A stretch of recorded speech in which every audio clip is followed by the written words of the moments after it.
Redfish, huh? Redfish. Well, that red, but hey, Fishbites Shrimp. Popping cork. Alright, y'all. To rig a Fishbites Shrimp, which is Fightin Shrimp in the Fight Club series, what you're gonna have to do is you're gonna want to have a jig head. This is a Fishbites 16th ounce jig head. You got your body,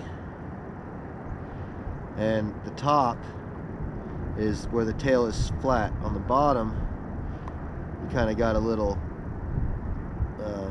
mold down there. So that's the bottom. This is the top. You're going to want your hook to come out the top. So to do that, you're going to run it through the nose, midway down, have it come out the top here, just like that, and slide it up the hook. Actually, I came back a little too far, so I don't want there to be a roll in it. I want it to be straight across as possible, just like that. Then I've got a length of leader. It's probably 2 foot. Your leader length is going to be determined by the depth of the water you're fishing. I'm fishing about 3 or 4 foot of water, so I've got about 2 foot of leader. I want this off the bottom. I don't want to get hung up. And then from there, you tie it on your popping cork. Now, a popping cork has a weight on one end normally. It doesn't always, but normally has a weight on one end, and then the other end is unweighted. The weighted end goes down, and that's what you tie your leader to. You tie your main line to the top swivel, and then this just slides on the rail. But that's how you rig up a Fishbites Fightin Shrimp on a popping cork. Now I'm going to get back to catching some more fish. Alright, thanks for watching.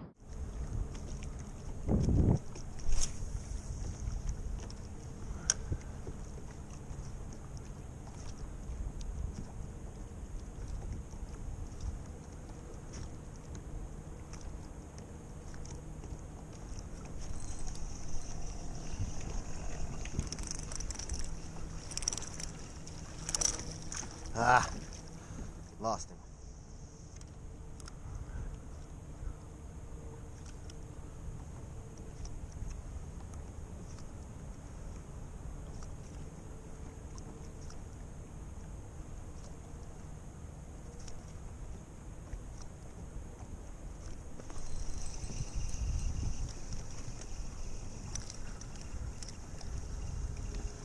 Got him that time though.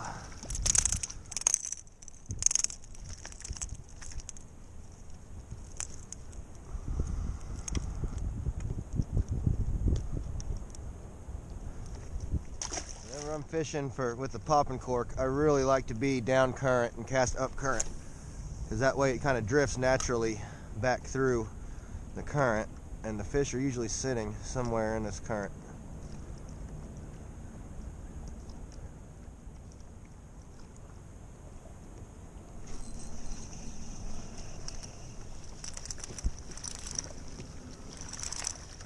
Ooh, look at that. Look at that whopper. It's alright. It's the time of the year for the schoolie trout.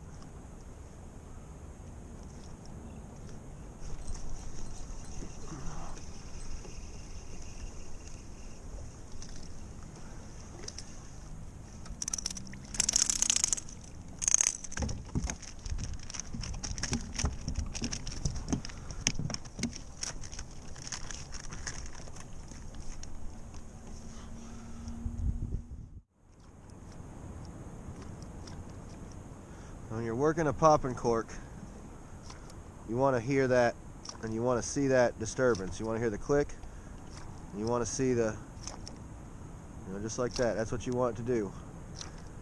You're imitating a shrimp that's being chased by some bait fish. And so they see the surface disturbance, and it draws their attention, then they see the shrimp fall out of the surface disturbance, and it grabs it. It's really a easy combo to use, and it's very, very, very effective.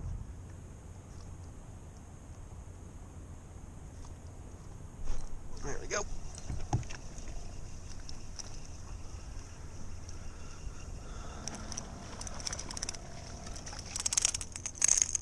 Oh man, hooks are sharp.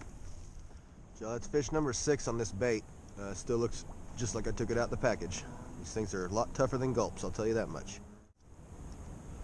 When you're working a popping cork, You want to be sure to give it some pauses and let it sit there kind of motionless for a couple seconds every once in a while. Oftentimes your hit will come whenever it's just sitting there motionless. In fact, probably the majority of your time your hit comes whenever it's sitting there motionless.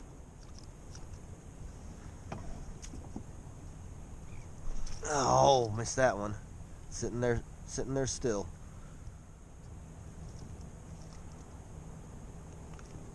Another one. All right, there we go.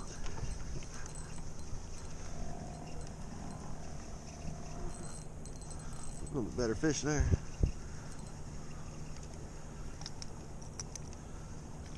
A little bit better trout. Use the net on this one. There we go. That's a little bit better fish. Fishbites Shrimp. Doing it. A nice little trout ski. When you're fishing a popping cork and you're new to artificials, it's a great way to build some confidence. A couple different factors why it's such a good way to fish if you're just learning artificials is you can see your bobber, and whether you feel the hit or not, you know whenever you get a hit. 2, it keeps a bait off the bottom, so you're not getting snagged up all the time. You can reel it as slow as you want to. Sometimes a slower presentation, especially as the water temperatures drop, comes into winter time. Slower presentation's oftentimes what they're looking for. But you can make this fast, you can make it slow. Just a steady retrieve, though, is really all you need with the, make sure you're popping that cork, though. That's the number one thing. Making sure that cork's popped.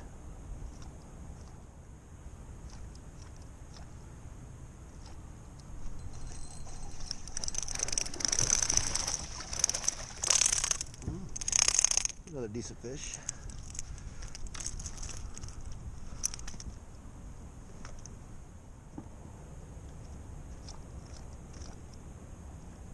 There's one sitting there chilling.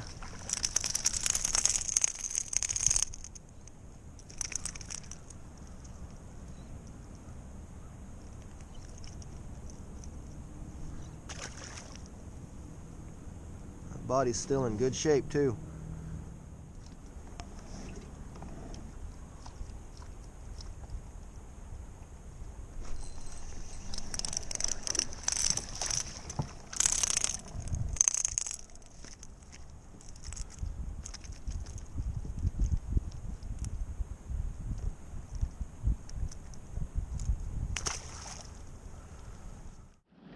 Well, folks, there you have it. That's how to use a popping cork with a Fishbites Fightin Shrimp.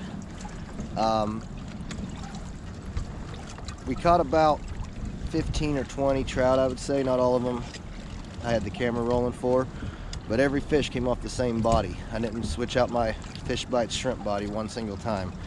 So it's beat up. I mean, now I can't use it anymore today. I'm gonna have to retire that particular body now, but with the gulp, you usually get 3 or 4 fish off of it, and you got to switch your body out. You'll go through a pack of baits in 3 or 4 hours pretty easily. Fish bites, you'll have that pack of baits for weeks. You can fish all day with one piece of bait if you want to. They're just a lot tougher, and they last a lot longer, and they're made in the USA right here in St. Augustine. They're not the scent is not absorbed into the bait like gulp is. It's impregnated into the bait in the molding process, so it's made into the bait. You will never ever lose your scent with fish bites. It will continue to be just as effective with just a little bitty piece of it on there as it is a big piece. It releases the pheromones, and the shrimp body has shrimp pheromones, where the bait fish patterns have bait fish pheromones. So, hope this video helped you guys figure out how to rig up a fighting shrimp, and shows you a little bit how to use a popping cork with one hanging underneath of it. It's very, very effective. You'll catch all sorts of fish on it. I've caught redfish, trout today, and then flounder, snook, tarpon. Like I've used it in freshwater and caught bass with it. So you know, it's just a good combo that gets a lot of attention from the fish. Hope you enjoyed the video. Thanks for watching. We'll see you out there next time.